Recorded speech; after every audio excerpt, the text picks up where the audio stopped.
పంకజ్ గురించి వచ్చాను. నా హస్బెండ్కి థ్యాంక్స్ చెప్పాలి. మంచి హస్బెండ్, 2 పిల్లలు, గుడ్ చిల్డ్రన్. బట్ ఏదో తెలియని లోటు, ఎందుకు ఆ లోటో తెలీదు, ఏదో బాధ.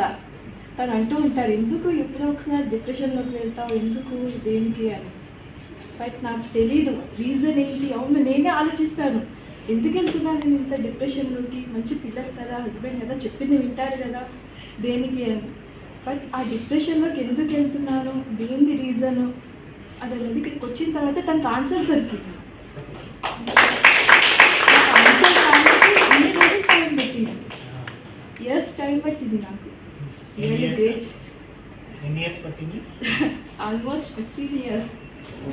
ఎస్. బట్ రీజన్ తెలీదు, ఎందుకు డిప్రెషన్లో వెళ్తాము అంటే ఫేస్ టు ఫేస్ మాట్లాడాలన్నా చేయాలన్నా భయం. ఆ కారణాల వల్ల కూడా రీజన్ కావచ్చు. బట్ నాకు ఈరోజు ఆన్సర్ మాత్రం దొరికింది. I'm happy really.